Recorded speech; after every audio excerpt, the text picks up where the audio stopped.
Greetings and salutations, listener! It is I, Eric J. Chuckie, joined as always by my duo Q partner, The Boy. Hey. This is a Two Nerds podcast. Before we dive into it, if you could hit that like button, hit that subscribe button, share our video around to your friendliest of friends and your enemies, because you know what, in the end, either one of them gets us views. And if you would like, hit up the link in the description to buy some of my books, or the other link in the description to purchase some of Super Blizzard's Shining Rosato music. Let's Get Hardcore, in particular, is our theme song. And before we go on too far, I do want to plug somebody else out there, a fellow independent artist, artists doing their best to make their way in this little internet, Dwayne and Brando, back from years of retirement in their loft overlooking downtown Detroit or a trailer somewhere. They just released a new track, Super Mario Bros. 3. I'll probably annotate that in here-ish. You should check it out, and you should buy their music too, because they're stand-up bros. They really are. One of them totally doesn't owe me a poster. Except that he does. So. Yes, so. This week, Eric was going back over the podcasts and realized that there's a podcast we had done that we hadn't actually mined all the juiciest, delicious material out for you, listener. Well, I don't even know if that's we haven't mined all the material out. It's that it's been at least a year, I think. Yeah. Let me check on that shit, but please continue. So we decided that today we would hold a slightly looser discussion than we did last time about League of Legends.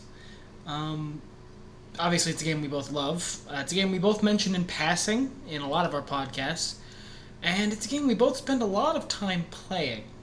But I think last time we did this, we mostly just talked about our favorite champs. Well, and political goings-on as it happened.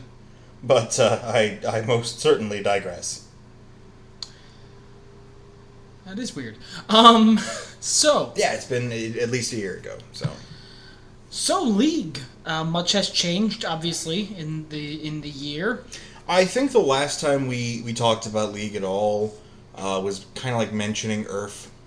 Yep. Nothing has been really thickly discussed. And honestly, this seemed like the best time to talk about it, because first of all, we're smack dab in the middle of the Bilgewater event. Yeah, and it's really, really cool in a lot of different ways. And cool in some ways that I had not expected from League of Legends anymore. You know what? Cool in a way that I had also gotten kind of impatient about expecting. And what we're discussing, those of you who do play League know, is the return of lore. Which had been just glaringly absent for a long time after they made some choices that I personally just don't agree with. Well, it seemed like they did the Freljord event.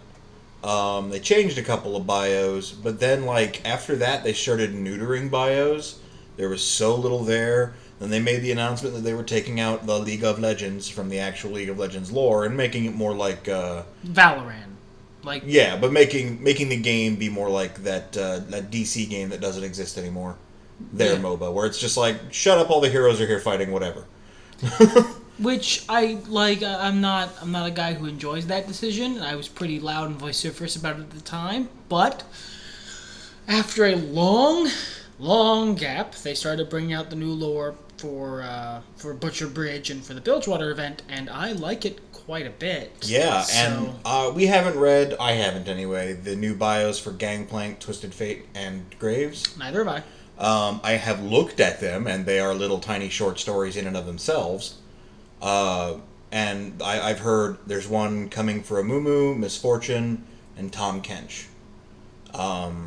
So we can probably expect to see short stories like that in the future from forthcoming champs. Which is nice, and they're leagues, so they're going to go back and start carving through their backlog of 100 and some champs. Which is nice, because I might not like the decision they made to get rid of the League of Legends, but if they're going to give me something in its place, at the very least I can live with that. And what they're giving me in its place is really good. Well, and I think I understood ultimately, in reading this Bilgewater stuff, why they elected to get rid of the League. Yeah, it allows them to tell more personal stories. Right. Well, and honestly, I think it wasn't so much that they couldn't tell the stories they wanted with the League, but it just mucked things up. Like, it had too many questions, and they wanted to tell cool stories about this world, not so much cool stories about the League of Legends.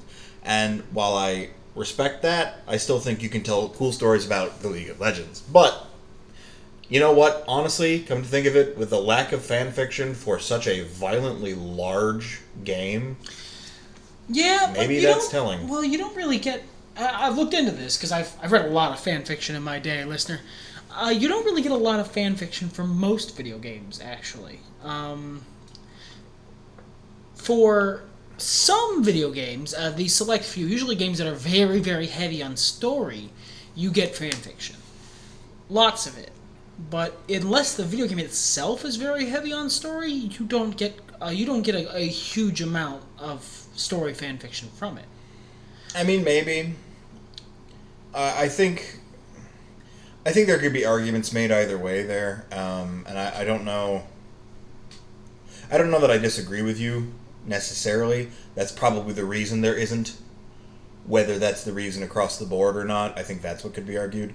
But I do know that in my time looking for League of Legends fanfiction, I found little that wasn't either poorly written smut or poorly written comedy. And mostly the latter, which is surprising for fanfiction. Yeah. And at least, even with games that have very little story, I was finding more, and that surprised me with as big as League is. Well, yeah, League's also a very unique type of game in that it's so immediate and it makes so many stories itself through the playing of the game. Sure. That the people who end up playing it long term and the people who write fan fiction might just not have a lot of overlap. I mean, maybe you might be right there. There's a lot of what ifs and whys. We don't have the data on it, so we're mostly just speculating. Mostly just chit chatting with each other on the internet. That's a podcast. Yay! Either way, I'm really happy that we have lore coming again full force, stronger than it was before.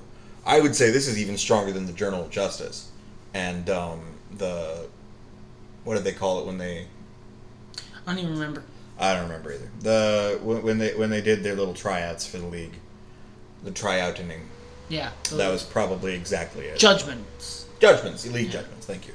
I would say this has got more flavor, more character. I would say it's a better way to introduce characters, certainly. Yeah, that's nice too. And on a personal note, it's fucking cool. Well, yeah, it is cool. I mean, Miss Fortune is everything I wanted her to be. She's like, I could say Miss Fortune and a character I dislike, who is Isabella from Dragon Age, cut from the same cloth. Almost like they are twin sisters, but different people. You have that opinion, and that's respectable, I suppose. So I don't think they're similar. I think they're cut from the same cloth, and I don't think they're different enough that it makes much. Never mind. I suppose a lot of it remains to be seen. At present, the way I'm seeing things, and the way from what I've been reading, Miss Fortune's more of a con artist who uses her good reputation as both a cover and a means of gaining information and what she needs. Whereas Isabella is everything she says she is. The only thing she keeps from people is like her actual deep, dark, connective emotions. And her actual pirate business, which she's usually pretty tight-lipped about. Right. But really anything that can fuck her over. Yep. Whereas I think Miss Fortune is just a secret person in general who's got a really great front. And I like the front because it's more fun than Isabella was toward me in my playthrough of Dragon Age. He fucked it up is the short version of that story. I didn't know I was fucking it up, but you can go check out our Dragon Age series podcast if you want to know more about that. But yeah, I like her character a lot. The two other things that I love to death are both Twisted Fate related, actually. Number one, Lady Boots. Number two, finally learning his first name, which is delightful. Yep.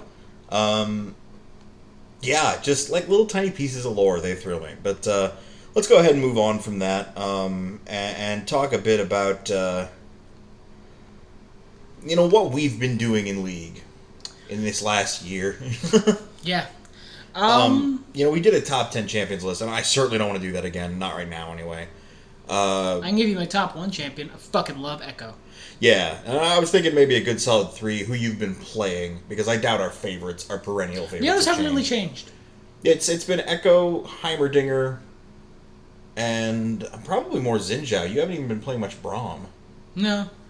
I don't support much, because I'm usually playing Echo. As a guy who likes supporting, I even tried to play him support. It don't work. It just don't work. But I'm really, really excited for some new itemization changes. There's an item, a specific item that I really, really, really love. It is the Devour enchantment for jungle items. I fucking love it. It works so well with so many of my champs. Yeah. Honestly, they've done a lot of changes to the jungle since the beginning of Season 5. Is that what we're in? I think so. Yeah, I believe so. Where, when Season 5 first dropped, like, half of the jungle champs, not just my jungle champs, but the jungle champs, needed a strong leash, which was harder to do their fucking job. And now it's gotten back to the point where if you're good, it's opened up a lot more options to who can jungle. And that Devour especially has given AP junglers a lot of room to maneuver. Well, like some of the items do. Devour, not so much. Do you actually know what that does? Did you look it up? No. All it does is it gives you attack speed.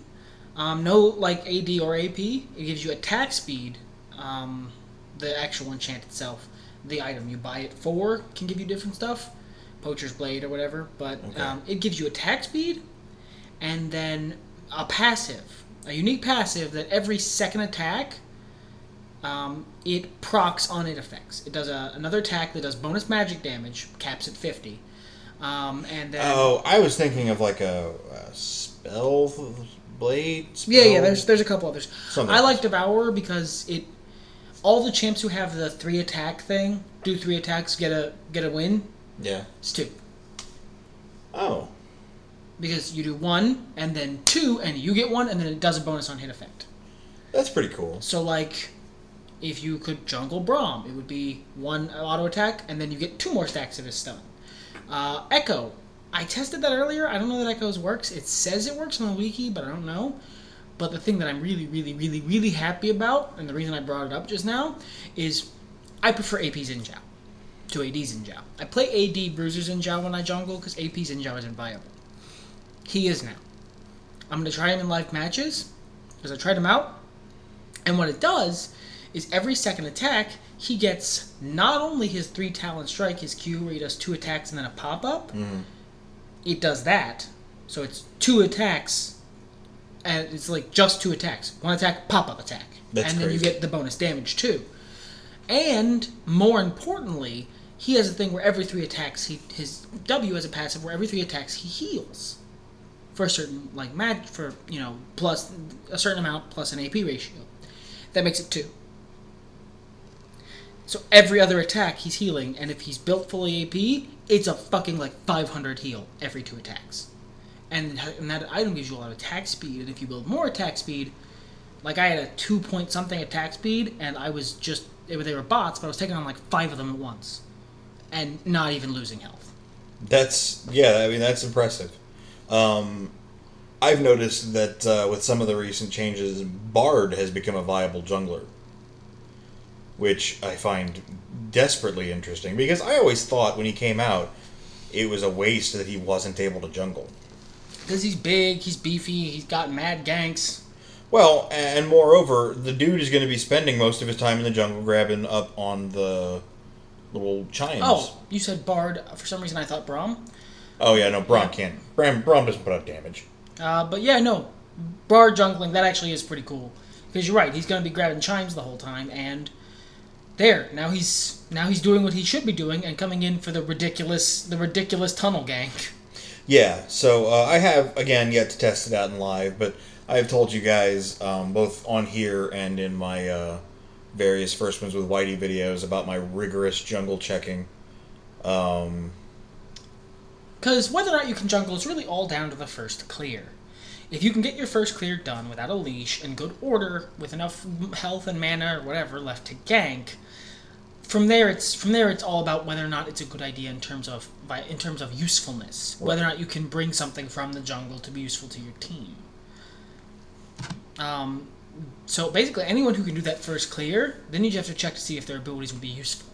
Like Janna, even if she could do that first clear, I don't know if her abilities would be that useful. Oh yeah, and she can. Yeah. Really, her ability's useful on the gank? What are you talking about? Set up that tornado and then chase them into it.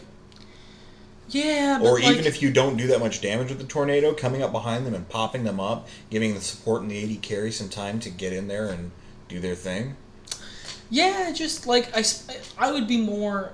It seems like a waste of having her in the match if she's not supporting, just because, like, you're losing a lot of utility from like her shield and. Sure, there is that. But again, it can be all added to the strength of her ganks. And let's remember, laning phase is only part of the game. That's true. And the whole point of jungle or items now, everything that builds out of Hunter's Machete, is basically to replace the jungle buffs. So that mid to late game, your team can grab the jungle buffs. You don't need them anymore. Which is nice. You have mastered the jungle. But no, yeah, she can clear just fine. The secret to clearing a jungle right now is, and I've said this before, but I'll say it again here. You want a shield and or a reliable self-heal. If you can have both, that's kittens. That's best. Both is just the tops, but one or the other will probably do. There are exceptions, but Bard, for example, has a heal. So I set up my little heal flowers, and then I just wail away on blue, and then I grab my heal flowers, set them up again, wail away on Gromp. Takes a minute, but yeah, he's not got the fastest clear in the world. In a live match, when you get a leash, you'd probably be able to go a bit quicker. Oh yeah. My trick to the first clear: don't get Gromp. He's not worth your time. Just don't get him. Get blue, wolves, wraiths, red, golems. Gromp does a lot of damage. He's real shitty to fight, and unless you have a real strong leash, just so you can smite him and get that buff, he's just not worth it. Get him on your second clear. You're losing a little experience, but you'll be available to gank much sooner with much more health, and it opens up a lot of people in jungle. You're going to be losing a little health. You're going to be losing a little experience in gold, but not enough to make it worth it for that first Gromp fight. I don't know why people start Gromp. He's not worth it. They probably start him to get the leash on him. Get the leash and get that buff, because if you can get that buff, that makes the rest of your clear just so much fucking easier. Because then blue is going to be taking damage from it. Honestly, what I have problems fighting in the jungle is wolves.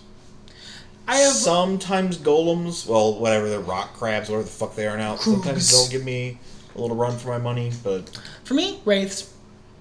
The little birdies. Yeah, little birds. The raptors, they will shred me. They will fuck me up worse than red, blue, or gold. Well, to be fair, I don't fight Gromp, so. I was reading, and actually somebody did maybe it was a video. I think it might have even been featured on the League of Legends show that they cropped up just when we were about to do a show that was exact thing. So we went, well, fuck. In fact, last year when we did this podcast, we were gearing up to do that show, and then next week they were like, okay, here's the new patch, and here's our new show about things. And I was like, well, I guess we don't have to do this now. But I think they were talking about this guy and his analysis of jungle routes and which mobs do what. For example, they were checking to see whether it was good to get the little Krug or the big one first. Because the big one is obviously beefier, so that makes you kind of want to save him for last for that reason. But the little one also does way more damage. And with, I believe, red buff, the two little dudes do way more damage than red buff himself.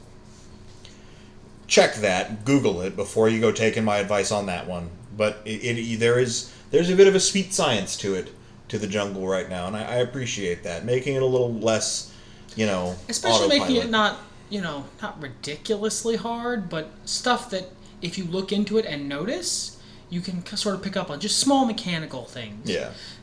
To use the League-insistent terminology, separating good junglers from great junglers. So, as we said, you've been playing Echo, Heimerdinger, and Xin Zhao, right? Mostly, yeah. I've been... Oh, and Aram, so a big fucking random sampling of my champion. Well, yeah, that's been the last couple weeks. We don't usually Aram. I did when it first came out, and then people started getting Aram accounts, so I stopped. Well, and the snowball helped out a lot in making those Aram accounts not quite as useful. Yeah, it did, and I'm really glad they kept it from from Poro King. But at the same time, I still hate pretty much the guarantee that there's going to be a Lux in an average Aram. Right. Some people, you just get tired of fighting. I myself have been playing a lot of... I got to level 5 Mastery on Urgot. Yay me. That was the first level 5 Mastery I got. And it was on Urgot. So, suck it. I got to level 4 Mastery on Twitch. And otherwise, I've been kind of all over the place. I would say I've been playing the most Udyr, probably. Braum, maybe. Yeah, you love playing Five Nights at Freddy's. I love playing Five Nights at Freddy's. Always makes me laugh. I've been playing Twisted Treeline again lately too because they made some changes to it, and they're not that. Spider's super worth now. Yeah, Biomall. That was the end there. I mean, like, you could argue about whether or not the changes to the passive buff and the altars are really that different, better, worse, whatever. You could argue that for a while. You could argue whether or not adding in a new turret was, Yeah, what that does to the game. Biomall, straight up, much better. Both in terms of the buff being way fucking better and the visuals. Because, like, all of your minions that get the buff from Biomall get, like, this ghost trail. And they do fears with their attacks, and it's super worth. It's really cool. It's really fun. It makes Vialma, who is traditionally and still a punishing fucker to fight. He's worse than Baron, to be honest. Oh god, yeah. It makes him worth getting. It makes it worth taking that damage because you're gonna get something really, really cool out of it, and it makes it more of a thing that could conceivably be very important in a match. Who gets Vialma? Previously, not really so much. I will say, back to Aramis for a minute, another thing I noticed is, through the itemization changes that they've been making, because each map has its own itemization now, and because of the snowball and other shit, it is less likely for first person to take a turret wins the match to be the rule. Like, I've had a lot that were different, both to my benefit and to my downfall. Yeah, it's been... Comebacks are a thing that can actually happen in ARAMs now. Yeah, it feels really good. That takes away a lot of the defeatist mindset from it, because, before when I played an ARAM, it was like, oh, well, we lost our turret. I mean, that's it. Now, in this last 2 weeks when I've been playing it, we lost our turret. I remember the first time it happened, I was like, shit, that's all. Well, I need farm anyway, so... But then we came back and won, and I was like, I can't believe that. That was ridiculous. And it's just that's the new standard. Unless you get really fucked, and the only time I've gotten really fucked in the last 2 weeks is when I had an AFK. Even a shitty team can do something. Yeah. Can make something happen because it's mostly, and you're right, it's largely because of that fucking snowball. Because the champions who used to be useless in ARAMs were the big beefy motherfuckers who could never close because the other team had more poke. Now, if you know how to land a skill shot, and that specific skill shot I'm pretty good at, Just like the only one, right? I'm getting better. I'm much better at them than I was a year ago. But well, yeah. Mostly it's Echo. But it's just, bam, now I'm on top of your squishy. I hit your squishy with a snowball, now he's mine. Now I own him. I have found that mid-range champions, especially like assassins, anybody who's squishy and about mid-range, not the best people to have.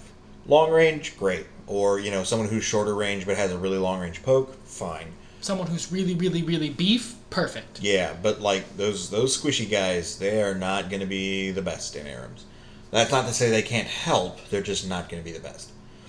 So bear that in mind when you are deciding whether or not to re-roll. Master Yi, probably a good idea. Pours out a lot of damage, he's got a lot of mobility. Has a really, really good invincibility thing. Yeah, and he can heal himself. However, Talon, maybe re-roll. Bard, definitely reroll. Bard is definitely... reroll Bard. Bard is not going to be doing anything. Had a couple Bards in my Arams.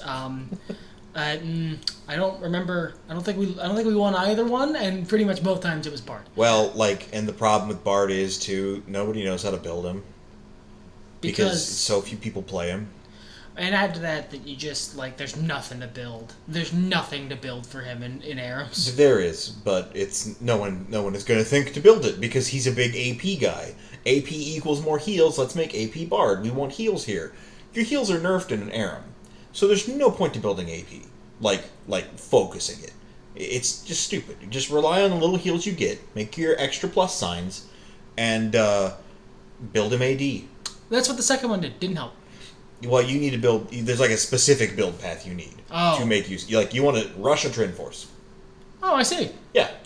That gives you, extra shit on his meep shots. It gives you that extra attack speed you would need to be doing fucking anything, plus the crit strike. Right. And then you do get that little bit of extra AP. And a little speed boost. Yeah, and so Trin Force is a very useful item on lots of people. Trin Force, i.e., then you can go building some AP shit.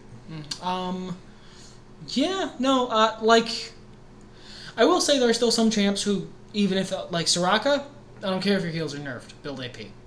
Sure, well, but Soraka has no business doing anything else, and Soraka does damage. Bard's abilities don't. If you can land that Q, if you can land Starfall, or Starcall, or whatever they call it now, she can do some serious beef. I got fucked up by a Soraka, I'm not afraid to say. She had her little fruit hat on and was just doing the business in my butt. Yep. Speaking of Soraka and the changes they made to her, we're coming off of some changes to Gangplank and Misfortune, and heading into some changes to Fiora. Yep.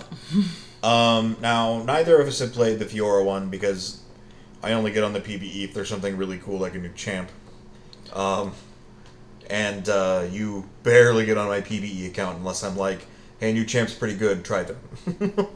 I believe I did that for Echo. Yes. and Echo, then went, I love him. Echo, Azir, I think you did. I don't think you did Braum. Or not Braum, Bard. No, didn't do Bard. Didn't look interesting. Bard was not, I looked at it and I went, cool, that's some Studio Ghibli shit, but aside from that, meh. I love Bard. And he's finally buffed to a place where he's reasonable. Where he doesn't require for his team to be good. He's not basically useless anymore. Yeah, he's not an accessory. But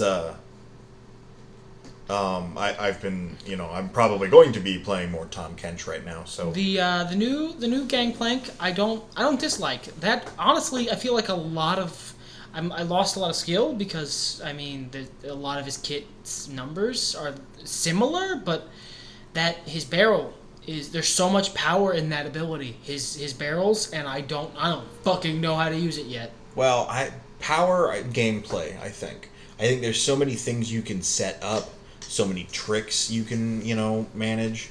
And I feel like Gangplank is the kind of champ, because I actually played a lot of Gangplank. I supported Gangplank for a long time. He wasn't my go-to support, but for maybe a month. But still, it was something I could do, and I won plenty of matches doing so. You can't really do that anymore. You could. But the thing that made him a good support was his Inspire. His shot into the air and you give them an attack speed buff. It allowed him to really help his AD carry close. But now he doesn't so much have that, and he needs farm because he's got that money passive thing, which he's always had on Parlay. No, he's got a new one now. When you get gold with Parlay, the bonus gold, you also get silver serpents or something. Oh, that's right, to upgrade his shit. To upgrade his ult. Yeah, I totally forgot about that and probably didn't spend any of them. No, if you're not dedicated fucking Q farming, you will never have enough. And his ult is fine, but it does you can choose different upgrades. You can make it go faster, so that it does more waves of damage. You can do a big-ass cannonball drop in the middle when it starts. I remember reading about that when it came out. I just Yeah. completely forgot because I've been playing him in Aram, so I don't get nearly enough Q for him for that shit. And then there's, you can also have it give basically the buff from his old Inspire. The other big change they made, beside, the barrels, is his passive is different now. Instead of it being, the old Bilgewater Cutlass. The Grog poison, Soul Blade is what it was called. The poison effect, it's every now and then his sword catches on fire for no reason and does extra damage. Yeah. Which is, it's fine. That's the kind of passive I expected them to rework. Much like Urgot's passive, I expect that will go the way of the dinosaur. As they would put it, it's invisible power. Yeah, it's delicious invisible power, but whatever. But yeah, as I meant to say, Gangplank seems like a guy who you are going to build one of three ways, depending on which ability you max first. You're either going to farm up and head toward having a different version of your ult, which again, there's 3 different paths to power there, because I do not think you are going to get all 3 of them. You might get 2 if you're real good, but that match has to be going on a long fucking time for you to get all 3.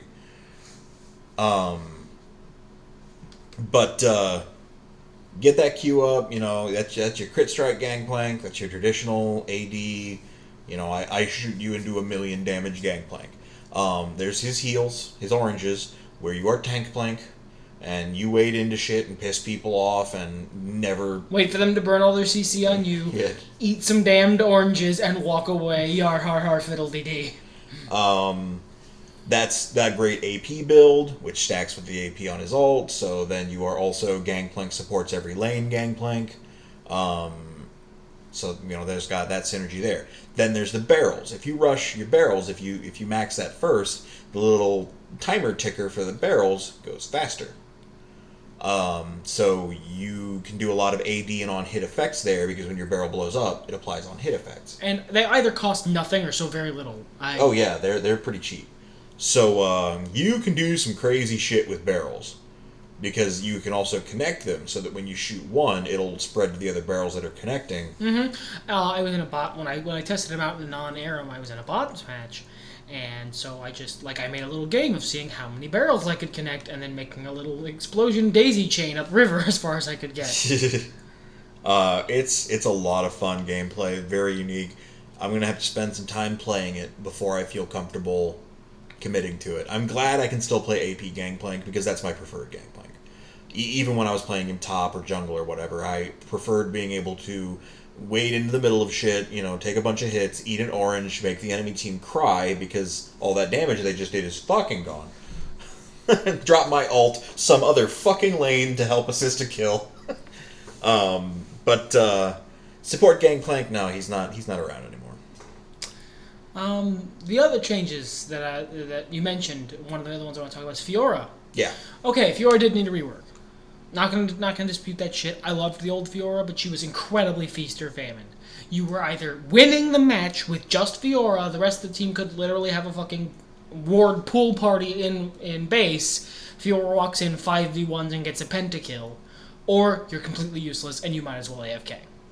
Until a certain point. Fiora was one of those champs who would roll over anyway. But unlike Vayne, it's not like some point in mid-game Vayne is going to become OP. It's some point in late game Fiora is going to become OP. Essentially, unless she gets real fed to get OP real quick, it's when she's full build, she will become OP. Right. And that's not healthy mechanics. That's not what League wants. I understand she needed a rework. I understand you had to take that ult away, because that ult is amazing and it really fulfilled her fantasy and whatnot, but their reasoning in the buff in the patch notes was very clear. You're right, it fulfilled the fantasy of a tactful, duelist, but it didn't fulfill the mechanics of being skillful in dueling people, because all you had to do was, as they put it, headbutt your R key. And yeah, that's pretty much it. I don't know if they've seen your head, bro. You're going to hit a lot of other keys. But one of them is going to be R. But why did Fiora flash, up before she did her ult? I don't know, man, but she's winning. It's clearly next level strats, okay? But it's just... And you walk into 5 people, press R, pentakill. Mm-hmm. So I like the new ult. In like theory. The skill ceiling on it, I think, is going to take some time to get used to. We were both considering buying her because she dropped to 4,800. Yeah, I just don't. I don't like the heal zone. That doesn't make any sense.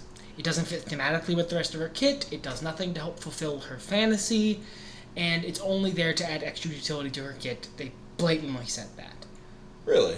Yeah. See, when I didn't read the notes. When I saw it, I felt like it was sort of a... As a duelist, you took so much of an advantage that, like, this is your... this is my house. You are now my house. Like, you're the Undertaker in the mid-2000s, and this is your yard? Yeah, and you have owned them as such that now merely you being in their presence is making you and your friends more awesome because that's how much you rock face. Kind of like a cosmic Lipton dip? Yeah, kind of. I mean, that's the way I saw it. I didn't, like I said, I like that, but yeah, no, they basically just added it to give Fiora, because she had no utility in her kit to help her teammates at all. So they put it in to give her something to do that wasn't just damage in case she's behind. That way she can, even if she's behind, pop an ult, get her thing off on her ult, make a heal zone to help her team anyway. And that's nice and everything, and good for you, la-di-da, but it just doesn't fit with the rest of her kit, like, at all. Sure. I would prefer, if you want to do something like that, instead of a heal zone, make it like a speed boost zone. Yeah, like everybody has speed bonus going towards that champ. Or like when she does her ult successfully, because that's part of the thing, is making it a skill thing. Same zone, but instead of heals, it does like a speed boost for everyone going through it. Kind of like Trundle's W, only for everybody. That way, it's the enemy team's obviously going to be running. You just fucked up what is probably their squishy. This helps your team close the kill. It helps them continue the glorious battle. And it's a cleaner and less ridiculous way of getting that across that also doesn't potentially that they have a speed boost. It's to help them take advantage of a battle that they should already be winning, as opposed to being a heal zone, which could potentially help them turn around a battle that you are winning as being Fiora's opponent. Fiora, as Fiora's opponent, you're winning, you're keeping her away from your squishy, so she pops her ult on your tank, makes a heal zone underneath your tank, her whole team gets a bunch of heals, and then dives. Well, maybe that's kind of the logic of it, too. And again, I know they said otherwise, but let me play, alright? Alright? Yeah, right? Everybody sees Fiora fuck up the tank. So they get jazzed. Like, we can do this! Look, Fiora fucked up their tank! Yeah, Fiora! Yeah, we could do this! And they get healed. Like, when I was in Little League, the one time I managed to hit a ball and my team ended up winning by, 12 runs because they were like, oh my god, he hit a ball, now we have to win. It would shame our femery if he managed to hit something and we didn't. Yeah. I'm not good at sports, in case that wasn't clear. I don't know. I think there's room for creative interpretation there. I wouldn't be butthurt if it went away or something, for something that was a bit more thematically coherent, but I can also find excuses for it to be thematically coherent. Aside from the heal zone, I like the pure mechanics of it. I love her weak spots mechanic, because it's a quadrant. Yeah, that's really interesting. Front, back, side, quadrant. So it's really easy to hit, but it does take positioning. So you gotta use your new Q to dodge around to get to their weak spots, and it adds gameplay for your opponent, because the opponent's job becomes keep her the fuck away from the quadrant of you that is glowing. Yeah, I mean, it really does. It makes Fiora, a character who's about skill. A character who's about showing off your skill at playing the game, and specifically this champion. And that's super, super good. It helps, it reinforces the character you're supposed to be playing. It is another really, really high skill cap champion, and those are somewhat frustrating to play both as, at first, until you get the hang of them, and against, because that's the thing with high skill cap champions, is they're allowed to have much more power than low skill cap champions. That's just how League works. If the champion requires more skill to play, they're allowed to just be more powerful than champions who require less skill to play. Right. Garen is never going to be able to do as much ridiculous bullshit as a champion with a higher skill cap, because he doesn't have one. They get higher numbers and better ratios because you have to be really, really good at the game to take advantage of those. It makes them frustrating to play against as someone who's not, as someone who basically isn't that good at the game, because I'm not.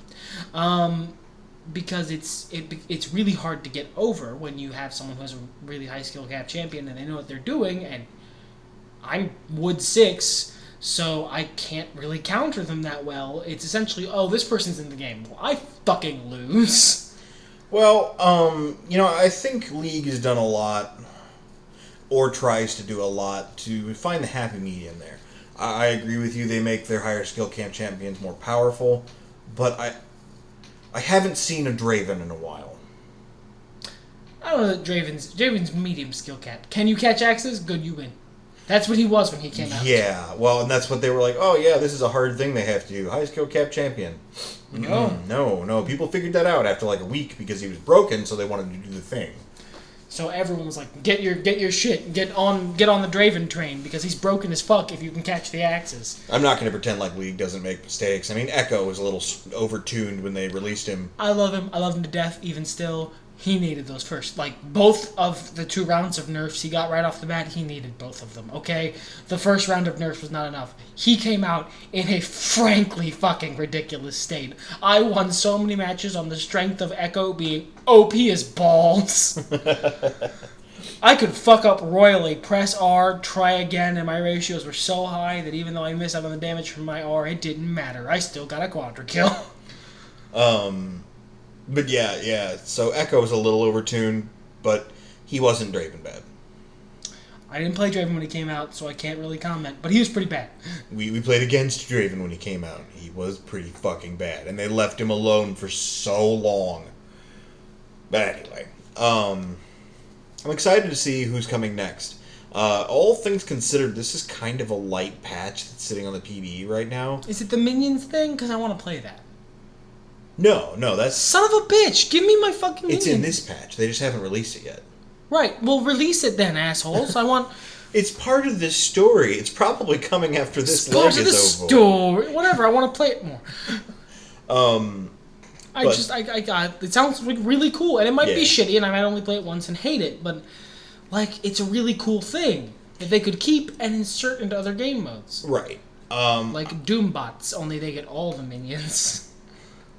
I don't really like Doombots. I played it once and then went, oh, well, it's like they're on Earth mode and I'm not. That's not fun. Well, I mean, it was Tell you what, make a mode where they're Doombots and I get Earth mode, then we'll fight. It was funny. I like to laugh at it, but it wasn't... Essentially, you just split push. Yeah, my EP wasn't, sturdy enough. I beat five Zig Bomb Doombots first try, low 360 no scope. I don't care, bro. Yeah, so could I. You know why? All you do is fucking split push. They're still bots. You just split push. Sivir mode engage, and then you win. Yeah. Don't fight them. Just leave. Go push another lane when they show up. Don't jump in the bush, you idiot. Because they're always in there, and so is Fiddlesticks. And Garen. I digress. I don't know, it might be coming out after the next patch, because they've said the Bilgewater event is going to last longer than normal. It's not just 2 weeks. So I expect at the end of this portion of the story, they're going to switch over to the Black Street Brawlers. Black Market Brawlers. Yeah. We keep, around here we call them the Backstreet Brawlers, because we're terrible. No, I just can't remember the fucking name. It's not... The Black Market Brawlers. The otherwise known as buy better minions, get wrecked scrub broken lords. gear. I think that's going to be activated after this part of the story's over, and that'll probably stick around for 2 weeks. We might still get the next patch in that amount of time, but I think they'll keep the game mode around and the Bilgewater event for another 2 weeks. Because, as I was saying, this is a very light patch. We have Fiora's VU and rework. There is a single Fizz skin, which is Easter Bunny Fizz. Whoopty fuck. I mean, his giant rabbit monster is pretty hilarious, but I'm good. I have a Fizz skin. I'm set, thank you. And 2 chroma packs, maybe 3 if Cassie's in this one. For who? It's a chroma pack for Koi Nami, which is pretty, but Like, I'd honestly just rather buy the River Spirit Nami on sale. Yeah. And have that rainbow magnificence in addition to my koi. And one for... I can't even remember. I'll pull it up here. But like that and some balance changes is all that's going on in this patch. Here's the thing. Chroma packs. They exist to be, the cheap skins, the color palette swap skins that people like. People like buying them because sometimes they just want to look at a slightly different champ and they don't want to spend $20 on it or whatever. Why do they keep releasing fucking color packs for skins? Dragon Slayer Vayne is the other one, which also looks pretty cool. And is a color pack for a skin? Well, because the welfare skins is what most people refer to them as. That's not what they're supposed to be. They're just additional customization options. Like, right. If you've had this skin forever and you're like, gosh, I like this skin, but I am kind of tired of looking at it. Damn, Vayne doesn't have any other good skins. Why can't I be something else? I sure do love confusing the fuck out of Whitey when he thinks I'm Shyvana.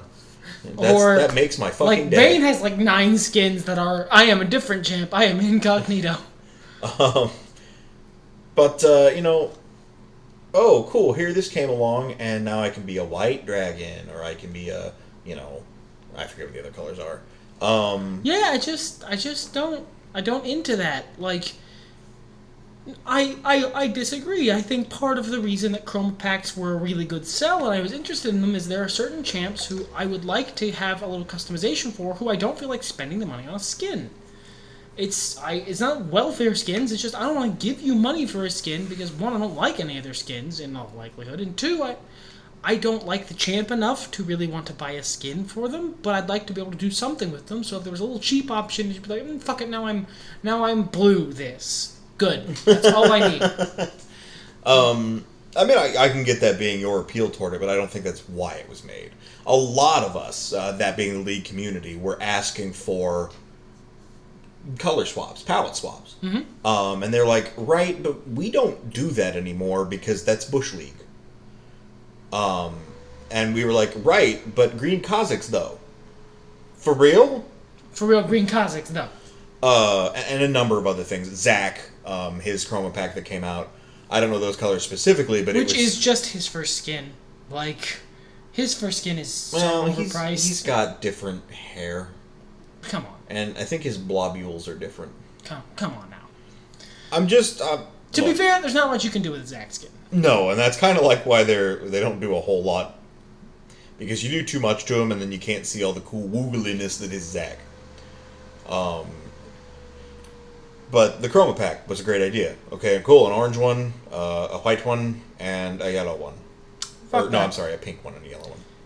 The pink one, I almost did buy, because Majin Buu. Well, you have to buy all three. Yeah, I know. But I almost bought it for the pink one, but then one of them was supposed to be black, and they decided not to do it because he was apparently too hard to see. No, that's not what happened. That's not what happened? No. The yellow one was originally supposed to be yellow, but when they released it, they accidentally left the files for an old skin there. It didn't load, so it was just like flat colors, which was black. And it looks fucking cool. Like, yeah. But black. The reason... I want to play Tim Curry from Fern Gully as champion. Oh, yeah. The reason they don't do super dark skins, the reason they try to lighten everything up, is because they have found it offers an unfair advantage when champs are in stealth or in fog of war. Like, if they're in the bush, if you jump in the bush, sometimes if their color palette is too dark, you just can't see them. They have a giant health bar above their heads. Well, I mean, there's that, yeah. Fog of war, if you can't see the health bar, they can be there and you won't see them. And there was something else about it that was causing some issues, and I don't remember what it was. But they seemed like pretty decent reasons. Now, being as I shit bats, I am also the butthurt, and, why can't I have all black skins all the time? Like, I would buy those. Look, if you give me a chroma pack that's just, Matrix clothes for everybody, essentially, I will buy them. I am that lame. And it's not about being try-hard. I wear nothing but black. I think black looks good on almost all people almost all the time. Very few people don't look cool in black. Yeah, but I do appreciate the extra customization. I picked up the chroma pack for Nasus's whatever skin they had the chroma pack for. I can't remember the name of it off the top of my head. Whatever. I got Duke Nasus. That's the best Nasus. Yeah. Well, like they released him in Chaos God colors. Like that's what the pack ends up doing. Is gives him the 4 Chaos Gods in colors, and I really like that. You want to play Nurgle Nasus? The Nurgle Nasus is pretty fucking cool, and the Tzeentch Nasus. I think it ends up making his default one it's sort of Slaaneshi, and then his the other one is Khorne.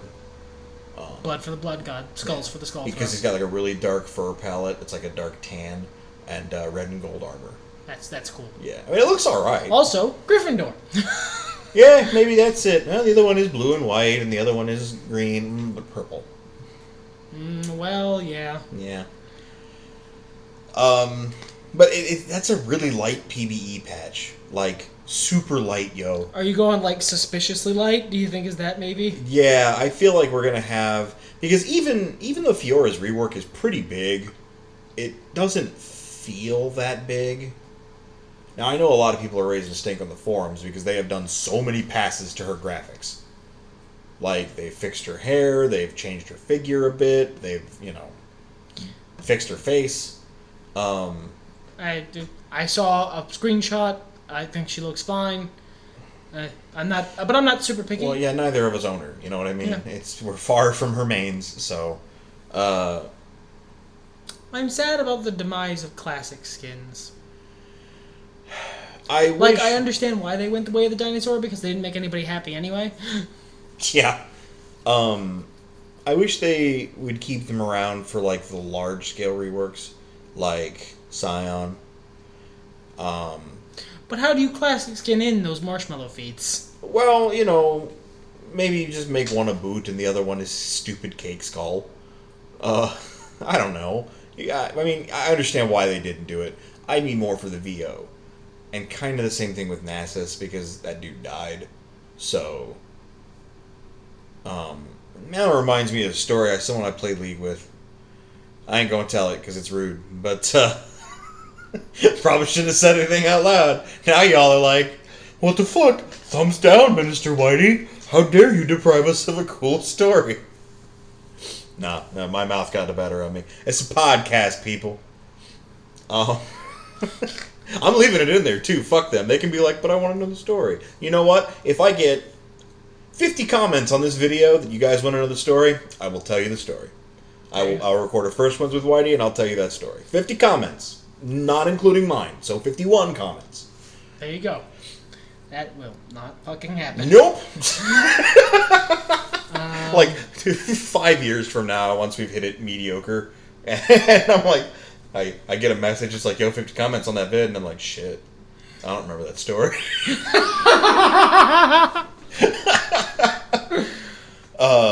But yeah, I think it's suspiciously light. I would be surprised if we get a new champ in the next patch, in the next PvE patch, just because Tom Kench was so recent. They want to give him time to spread his little fat wings. And yeah. But I wish I was more into that idea. But that champion was built from the ground up for you. I love him to death. He is terribly delightful. I like learning to play him. So mad. Because I thought his name was Tam. Oh my god. I don't know. I think I said that somewhere in one of my first wins or something. Twitter. You said it on Twitter. Oh no, I definitely said it on Twitter. If y'all follow me on Twitter, which you can do through the link below, I will rant about shit. That's basically what my Twitter is for, is being mad at stuff. And if you want to see a Twitter that's mostly retweets of his tweets and also Spoonie, follow me on Twitter.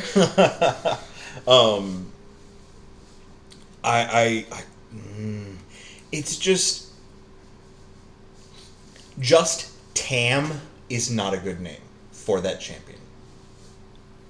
Now, you provided an alternative. You looked up someone from, like, Gaelic lore, I think? Yeah. Whose name was, like, Tam Shamalama Dingdo. Fuck it, I'm not even going to correct you. Fuck you. I don't remember what it was. But that's fine, you're not going to correct me. It was much shorter. It was, like, Tam Jones. fucking... It's not unusual to be eaten by anyone. No. I would buy Tom Jones Tomcat with a little fucking afro and Tamlin. yeah, Tamlin. Tamlin is fine. It sounds super Asian, ironically, but that's fine. It gets rid of the, that monosyllabic. Sounds like somebody hitting the side of an old cookie tin noise. Tam! Who are you playing? Tam? Hold on, let me try to say it better. Tam. I'm playing Tam. But that, I have to think about that. I have to enunciate that. I say it casually. It's like, oh, who are you playing in this match? Oh, I'm playing Tam. Oh, I hate my life. It's just, I don't like it. It's just a dumb word. Some people don't like moist. I don't like Tam. You were partially mad because of... I was getting to that. Yeah, that's right. You get to it. I want the internet to hate you. Oh, that's fine. They can fucking hate me because they're wrong and I'm right in the situation. No, I'm sorry. I was being Billy. I apologize. Everybody's entitled to their opinion, and this is mine. He's lying. That first reaction, that was the real White Raven. Yeah, right. Oh, man. My life would be so much simpler if that's how I really was. I wouldn't have guilt about dumb shit. Anyway, I like Firefly and Serenity just fine. There's a lot of good characters, great writing, fun stories. I hate River. I don't like her at all as a character. I don't like her story. I don't like her background. I don't like the way she's portrayed. I don't like her utility within the plot. And I'm not in the minority on this. No, well, I might be in the minority, but I'm not alone on this. Yeah, you're not alone, but you're in the violent minority. And I get the joke that I thought this was. Tam, the River King. Yeah. Tam, King of the Rivers. River Tam, no.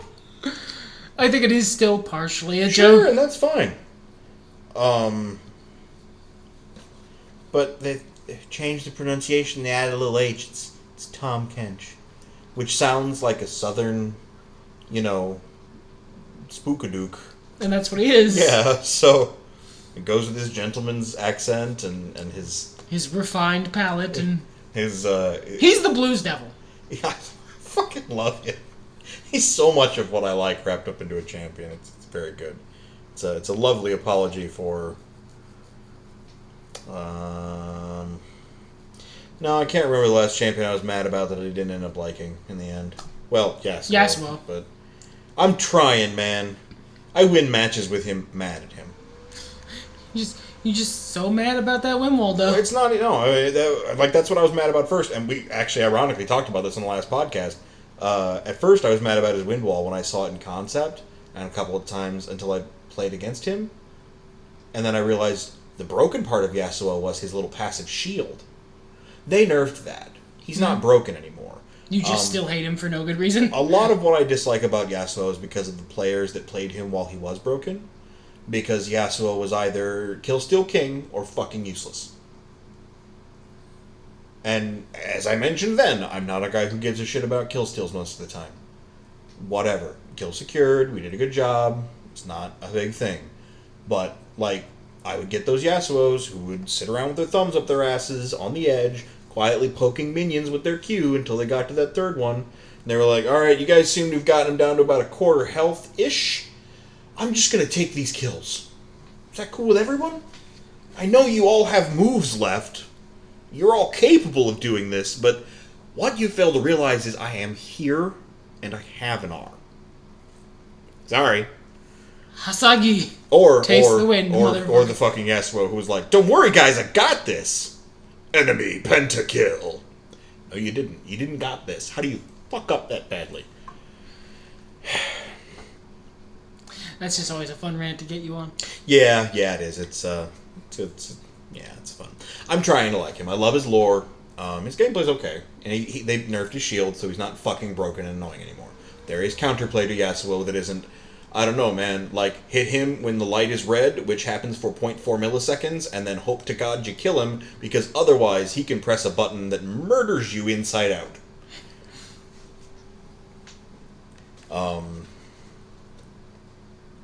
Yeah, I don't think I'd buy a skin for him. I think it's the big judgment marker there, and not because I'm in love with his default skin like Ziggs, just because I don't think I'd buy a skin for him. I like his default skin just fine, but Project Yasuo is so fucking cool, I had to buy it. From what I've heard, that's like the highest selling skin at launch. Because that fucking skin was so cool. Project Yasuo was so... Especially because I fucking hated his launch skin. I hate High Noon Yasuo. It's got some cool effects, but it was just a weird choice. Project Yasuo. Give me Cyborg Ninja Yasuo. Yeah. I have spent a lot of money on skins, like, individually in the last year. Like, I got Lux, Star Guardian Lux. I got, Teemo. The manly Teemo. Manmo. Try hard Teemo. And, I got, Veigar's, final boss skin. Which is just, I mean... Every time I play Veigar now, it's gone from being like, no, the tables are turned, and me, shoving cotton in my ears, to laughing along with him. It's no use. Just having the best of times. They drop his voice about a half octave, which helps. I think he's got a new voice actor, like Teemo. That was something else I found out about League, is a lot of their voice actors are part of guilds. I don't know if it's a Screen Actors Guild or what, but they are part of guilds. So trying to use their shit in League of Legends is a legal logistic nightmare that involves them being paid exponentially cash. And so League just goes, let's get someone who doesn't want exponential cash. Oh, because it would be royalties for every game played. Yeah. Oh, that's bullshit. Yeah, so they're like, we'll get someone who either is fine going uncredited, like I believe is the case with Patrick Warburton on Zac and, not Udyr. Someone who's actually a bear dummy, Volibear. Or, a bunch of no-name people, which is cool. They do great performances. Or their little wheelhouse. Who don't want to be paid royalties for every game played of League of Legends, because fuck you. Which, the new manly Teemo, other than being manlier than I imagine default Teemo will be once he gets a rework, there is that set of buffs on the... Oh yeah, I can play more Teemo again, because he's not going to be useless. I love Teemo. That's right. Hate me, Internet. I love Teemo. I love him. He's fun. Fuck you for the glory of Satan. I love Teemo. You know what? No, that's perfect. I'm going to take us out. Everything is better when nerds talk about it. Everything's better when nerds talk about it. Fuck it, let's get hardcore!